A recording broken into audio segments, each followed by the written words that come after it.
안녕하세요, 뉴스반장입니다. 오늘은 2021년 제76회를 맞는 광복절입니다. 나도 모르게 가슴이 뜨거워지는 아침인데요. 역사를 잊은 민족에게는 미래가 없다는 말이 더 사무치게 다가오는 오늘이기도 합니다. 조국의 광복을 위해 헌신하신 순국 열사들의 치열했던 삶과 희생, 절대 잊지 않겠습니다. 76년 만에 고국의 품으로 돌아오신 홍범도 장군께 깊은 감사와 경애의 인사를 드립니다. 광복 76주년을 맞은 오늘 마침내 홍범도 장군의 유해가 고국에 도착합니다.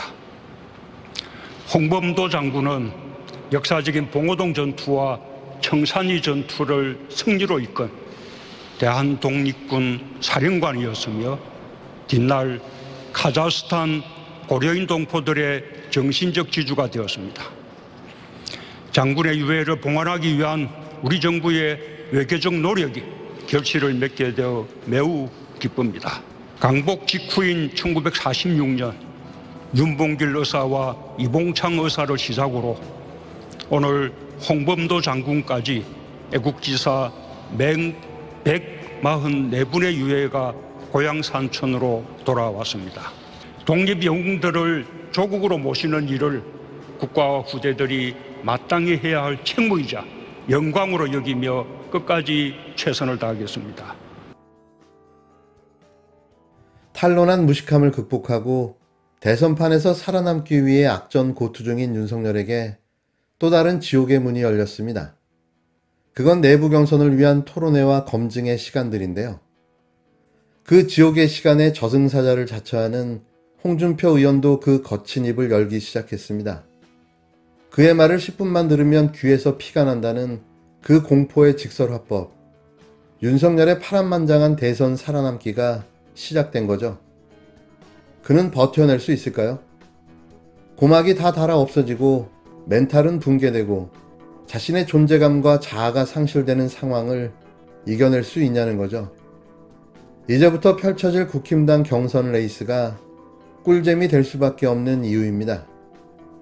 국힘당 대선 주자인 홍준표 의원은 14일 경선 토론이 본격화되면 정권 교체에 누가 든든하고 준비된 후보인지 판가름 날 것이라며 돌고 돌아 제가 본선에 나갈 것이라고 자신했습니다.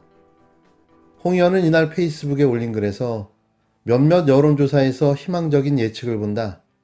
다음 주 출마 선언하고 지역 일정을 이어가면 달라질 것이라며 이렇게 적었는데요. 홍 의원은 줄서기로 대세를 장악하려고 하는 시대착오적인 분들을 본다며 그러나 국민들과 당원들로부터 인정받으면 그 줄은 모두 의미 없는 줄서기에 불과하다는 것을 그분들은 아직 깨닫지 못하고 있다고 지적했습니다. 이어 지난 당대표 선거가 그렇다. 시대가 바뀌었다며 자신의 도덕성, 정직성, 검증 문제를 레밍 정치로 막을 수는 없을 것이다라고 밝혔는데요. 그러면서 선진국 시대를 열기 위해 국정개혁을 철저히 준비하는 사람만이 차기 정부를 담당할 자격이 있다며 본격적인 경선 국면이 다음 주부터 시작하면 내려오는 사람과 올라가는 사람의 대결 구도는 늘 올라가는 사람이 이긴다고 강조했습니다. 홍 의원은 또 토론과 검증이 두려우면 그냥 접든지 할 일이지 측근들을 시켜 당대표나 협박이나 하고 참 어이없는 정치 행각이라며 그에 따라 춤추는 분들도 참 한심하다. 무리들 뒤에 숨지 말고 당당하게 하자고 윤석열 전 검찰청장을 직격했는데요. 윤석열을 잡을 홍준표가 본격적으로 움직이기 시작했습니다. 사실 윤석열은 이게 무서워서 입당도 피하고 있었다고 알려졌는데요. 검찰 선배이자 정치 선배 홍준표, 내공이나 공력으로 봐도 깜냥이 안 되는 거죠. 지레 겁먹고 허둥대고 있는 건데요. 백전백패가 눈에 선합니다. 윤석열은 정작 당내의 홍준표에게는 찍소리도 못하면서 이재명 경기지사에게는 분풀이하듯 막말과 망언을 쏟아냈는데요. 여야 일강주자인 이재명 경기도지사와 윤석열 전 검찰청장의 서로를 향한 공세가 거세지고 있습니다. 14일 윤 전 청장 캠프가 이 지사의 전 경기도민 재난지원금 지급을 두고 국회 협의도, 당정 협의도, 대통령의 결단도, 재정에 대한 고민도, 미래 세대가 짊어져야 할 부담도 모두 개나 줘버려라는 식이라고 비난하자 이 지사 측도 반격에 나섰는데요. 이재명 캠프의 현근택 대변인은 이날 전년 9월 6일 조국 전 법무부 장관 후보의 인사청문회 날에 그의 부인 정경심 교수의 전격 기소를 단행한 것은 국회를 존중하는 처사였냐라고 윤 전 청장을 향해 쏘아붙였습니다. 현 대변인은 입을 열 때마다 설화에 시달리고 지지율은 뚝뚝 떨어지고 있어 불안감에 시달리고 있다는 것을 모르는 바가 아니다. 토론회에 나갔다가 미천이 드러나고 복수의 칼을 갈고 있는 홍준표의 공격을 감당할 자신이 없다는 것을 모르는 바가 아니다라며 윤 전 청장의 각종 위기를 거론했는데요. 그는 이를 극복하기 위해 시선을 외부로 돌릴 필요가 있다는 것을 모르는 바가 아니다라면서도 그럼에도 불구하고 윤석열 전 청장이 국회 협의, 대통령 결단 운운하는 것을 어떻게 봐야 할까라고 비판했습니다. 현 대변인은 정치적인 중립을 강조하던 검찰청장이 직을 박차고 나와 정계 진출을 선언한 것은 검찰의 미래를 위해 타당한 결정이었냐라고 일갈했는데요. 이어 마지막으로 한마디만 묻겠다며 초과세수로 재난지원금을 받게 되는 경기도민은 모두 개가 되는 건가라고 따져 물었습니다. 현 대변인의 촌철 살인이 빛나는 대응이었는데요. 이런 걸 되로 주고 말로 받는다는 거죠.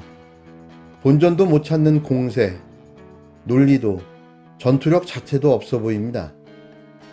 이런 윤 전 청장의 비판은 그의 떨어지는 지지율을 극복하기 위한 몸부림이라는 걸 우린 모두는 잘 알고 있는데요. 태산처럼 장중한 민심을 이길 인간은 없는 거죠. 더욱이 주제와 분수를 모르는 인간, 인간적 도리와 정치적 도의를 모르는 인간이라면 두말할 나위가 없습니다. 보수 맞춤형 정치적 검찰권 행사로 구걸한 인기에 도취돼 대권 출사표를 던진 윤석열 전 검찰청장의 정치적 대붕의 꿈이 남가 일몽, 일장춘몽이 될 가능성을 현명한 민심이 예고하고 있는데요. 여권의 대선 주자로 나선 이재명 경기도지사와 이낙연 전 더불어민주당 대표가 국힘당 대선 주자로 나선 윤석열 전 검찰청장과의 가상 양자 대결에서 모두 앞지르고 있다는 여론조사 결과가 이를 보여주고 있습니다. 윤 전 청장의 이딴 실언과 도리도리 쩍벌남 이미지, 수신제가 의문부호, 정치적 검찰권 활극 등 능력, 자질, 도덕성 면에서 대통령 자리에는 부적합하다는 논란에 지지율이 추락하면서 상대적으로 준비된 이재명 지사가 비교 우위에 필승 경쟁력을 구축해 나가고 있는 것으로 판단되는데요. 엠브레인 퍼블릭, 케이스텐 리서치, 코리아 리서치, 한국 리서치 4개 합동 여론조사 기관이 실시해 조사 발표한 8월 2주차 전국 지표 조사 결과에 따르면 내년 대선에서 이 지사와 윤 전 청장이 대결한다면 누구에게 투표할 것인가에 대한 질문에 이재명 지사 41%, 윤석열 전 청장 33%로 조사됐습니다. 다른 후보에게 투표하겠다는 5%, 없다는 18%, 잘 모르겠음 또는 무응답은 4%였는데요. 대선주자 지지율은 이재명 지사와 윤 전 청장 각각 23%, 19%를 기록한 것으로 확인됐습니다. 이 지사는 9주 연속 윤 전 청장을 앞섰는데요. 두 사람 모두 전주 대비 각각 5%포인트와 3%포인트 떨어졌습니다. 이번 조사는 지난 9일에서 11일, 사흘 동안 전국 거주 만 18세 이상 남녀 만 17명을 대상으로 휴대전화 가상전화번호를 이용한 전화면접 조사 방식으로 진행했으며 응답률 28.3%, 표준오차 95% 신뢰 수준의 플러스 마이너스 3.1%포인트입니다. 자세한 내용은 중앙선거 여론조사 심의위원회 홈페이지를 참조하면 되는데요. 안팎으로 위기에 몰리기 시작한 윤석열, 최재형 전 원장과 두 손을 꼭 잡고 동반 사퇴하는 게 답이 되지 않을까 싶습니다.